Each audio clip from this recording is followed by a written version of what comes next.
बिस्मिल्लाहिर्रहमानिर्रहीम। अस्सलाम वालेकुम नाज़रीन, आप यूट्यूब चैनल देख रहे हैं।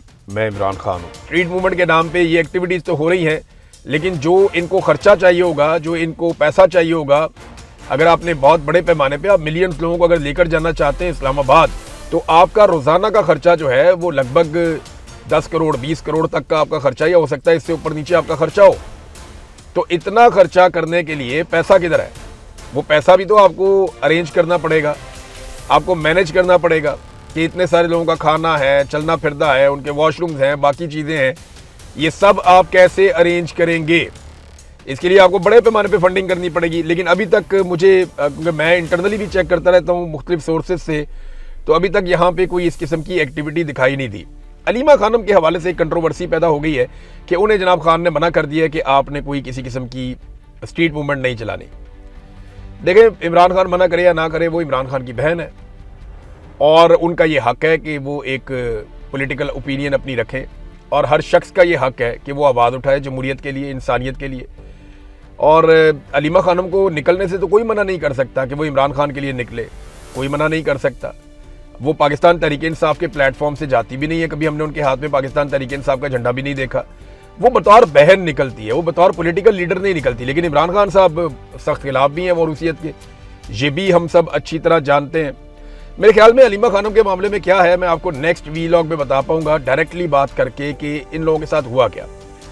ये मुझे अभी पता चला है कि अलीमा खानम अभी ये पिछले 1-2 इश्यूज़ के अंदर ये नहीं शामिल हो पाई प्रेस कॉन्फ्रेंस में, बाकी चीज़ों में, और वो इसलिए कि वो कराची गई हुई थी और किसी ज़रूरी वजह से वो कराची गई हुई थी, उनकी कोई फैमिली का कोई इशू था, तो वो कराची गई हुई थी और उनके बारे में मुझे ये इन्फॉर्मेशन उनके बारे में मिली।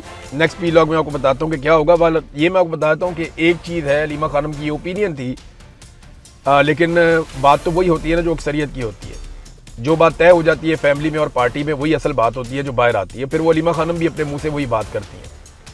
लेकिन ज़ाती हैसियत में उनकी ये ओपिनियन थी कि सुप्रीम कोर्ट को हम ये क्यों लिख कर दें कि जनाब हम अपने भाई के बारे में कोई बात नहीं करेंगे। ये उनकी ज़ाती हैसियत में ओपिनियन थी। लेकिन फिर पार्टी ने और सब ने मिलकर फैसला किया कि नहीं, इस वक्त जो भी हमसे मांगी जा रही है अंडरटेकिंग हम दे देते हैं, क्योंकि इमरान खान साहब की ज़िंदगी इस वक्त बहुत इंपॉर्टेंट है और इस मामले को वैसे देखते हैं। मंगल को वो वैसे भी अडियाला जेल के बाहर आ जाएंगी, परसों आप देख लें, एक दिन बीच में रह गया, इंतज़ार करें। मंगल को वो अडियाला जेल के बाहर आएंगी तो आपको वहाँ पे पता चल जाएगा कि अलीमा खानम क्या कहती हैं, किस तरह से बात करती हैं और क्या बात करती हैं। ये आपके सामने आ जाएगा, वक्त बता देगा। देखिए, असल में हुआ ये है कि पाकिस्तान तहरीक-ए-इंसाफ का कारकुन बड़ा मायूस हुआ पाकिस्तान तहरीक-ए-इंसाफ की लीडरशिप से। तो उन्हें लगा कि अलीमा खानम हमें इस मुसीबत से निकालेंगी। उन्हें लगा कि अलीमा खानम आ गई हैं, तो लोगों को भी ये लगा कि अलीमा खानम के साथ चल पड़ते हैं, ये बहन है, ये धोखा नहीं देगी, ये इमरान खान को रिहाई करवाने में हमारा पूरा साथ देगी। ये लोगों को महसूस हुआ और उसके बाद लोगों ने जो है वो अपना एक ज़हन बना लिया अलीमा खानम के साथ। अब अगर ये खबर आती भी है या कोई ये बात भी करता है तो लोग अपनी सियासी क़यादत के ऊपर भरोसा नहीं कर रहे। देखिए, असल जिम्मेदारी जो है ना वो तो है पार्टी क़यादत की, जो बेनिफिशरी है इमरान खान के नाम पे जिन्होंने वोट लिए, जो इक़्तिदार में आकर बैठे, जो कौमी असम्बली, सेनेट में और सूबाई असम्बलियों में गए, उनकी जिम्मेदारी है और उन्हें ये काम करना चाहिए। और पब्लिक को वो अंगेज करें और लोगों को यकीन दिलाएं कि वो अब इमरान खान के साथ पूरी तरह से खड़े हैं और किसी सूरत वो इमरान खान के मुकदमे से पीछे नहीं हटेंगे। इमरान खान साहब का इशू क्या है? देखें, इमरान खान अपना इलाज भी करवाना चाहते हैं। ये ज़रा गौर से सुनिएगा, एक्चुअली प्रॉब्लम क्या है, ये कन्फ्यूजन इतना बड़ा क्यों फैल जाता है बार बार। वो ज़रा आगे कहते हैं कि इमरान खान सीढ़ियाँ चढ़ा है तो एक नौजवान की तरह सीढ़ियाँ चढ़ गया बड़ा मजबूती के साथ, तो ये सब मानते हैं वो मजबूत आदमी है। इमरान खान एक बहादुर आदमी है, एक मजबूत आदमी है। उसने सारी ज़िंदगी अपने जिस्म को मुश्किलात के लिए ट्रेंड किया है। जब वो कैप्टन था तो वो तब भी नौजवानों से ज़्यादा, जो नए प्लेयर आते थे उनसे ज़्यादा एक्सरसाइज करता था। और आज भी जब वो नथिया गली की पहाड़ियों पे चढ़ता है, एक दफ़ा मुझे मौका मिला इमरान खान के साथ चढ़ने का, वहाँ पे नथिया गली के पहाड़ों पे ये लोग हाइकिंग कर रहे थे और हम एक कवरेज करने के लिए गए थे। रमज़ान था, रोज़ा रखा हुआ था इमरान खान ने, और ये सबको लेके चढ़ गए, जी अभी इंटरव्यू करते हैं, हम भी पीछे चले गए। तो मैंने ऊपर जाके देखा कि 2-4 बंदे ही पहुंचे हैं, सिक्योरिटी गार्डों की भी हालत बुरी हो गई थी और खान साहब ने अपने पैरों के साथ वेट बांधे हुए थे। बाद में जब नीचे आए तो पता चला कि जनाब ये आदमी तो पैरों के साथ वेट बांध के पहाड़ चढ़ गया और बाकी लोगों से वैसे नहीं चढ़ा जा रहा। तो इमरान खान ने अपने आप को बहुत अजीब तरीके से ट्रेंड किया है। तो वो कहते हैं ना कि ज़बरदस्त एथलीट अगर हमारे कोई रीजन के अंदर हैं चंद, उनमें से एक इमरान खान है। बहुत शानदार एथलीट है जिसने पूरी ज़िंदगी फिटनेस के साथ गुजारी है। तो आप क्या समझते थे कि इमरान खान जो है वो बैठ बैठ के सीढ़ियां चढ़ेगा भाई, वो भाग भाग के चढ़ेगा सीढ़ियां। मामला ये नहीं है, फिजिकली इमरान खान को आप तोड़ने की तो बहुत कोशिश कर रहे हैं, उसको नुकसान हुआ भी है, वो डैमेज भी हुआ, उसको गोलियां भी लगी इससे पहले। लेकिन प्रॉब्लम यह है कि इमरान खान को कैद तन्हाई में जब आप रखते हैं और देर तक कैद तन्हाई में रखते हैं तो उससे बहुत सीरियस इश्यूज पैदा हो जाते हैं।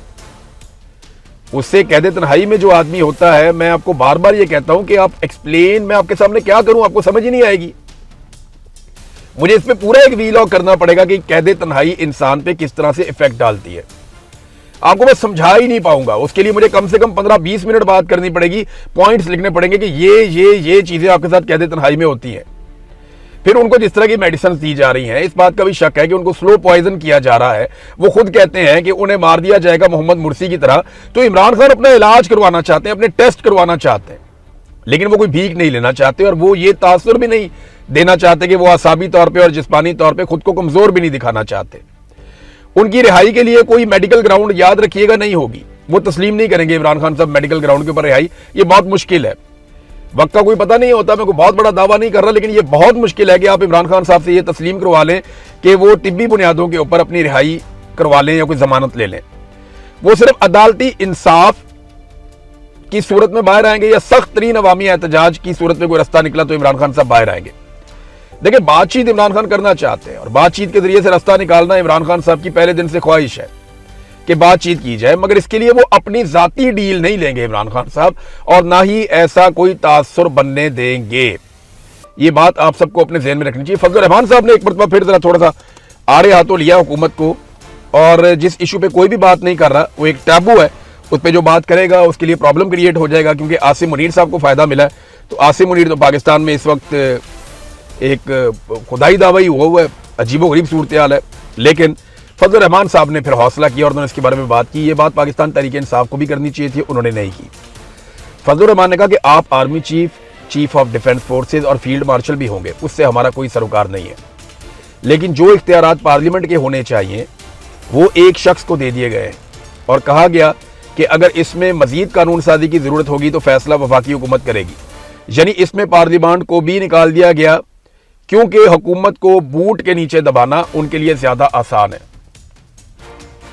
यानी ये कानून साजी कर दी गई, उसमें यह कह दिया गया इसमें अगर मजीद जरूरत पड़ी तो वफाकी हुकूमत कर लेगी। वफाकी हुकूमत का मतलब है काबीना।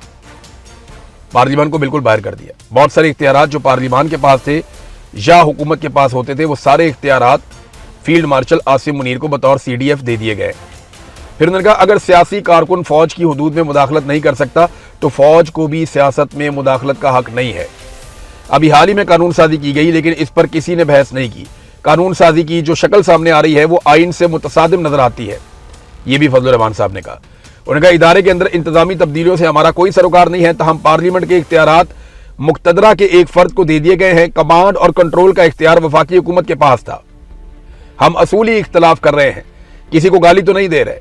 फजलुर रहमान साहब ने पेशावर में जो कन्वेंशन से बात की ना, बात बहुत ठीक है कि फील्ड मार्शल आसिम मुनीर को इस नौइयत के इख्तियारात दे दिए गए हैं कि दुनिया में किसी आर्मी चीफ के पास नहीं है, और कम से कम एक आदमी तो बोला इसके खिलाफ, बाकियों को भी बोलना चाहिए। अब तक इतना ही, अपना ख्याल रखिएगा, अपने चैनल का भी। अल्लाह हाफ़िज़।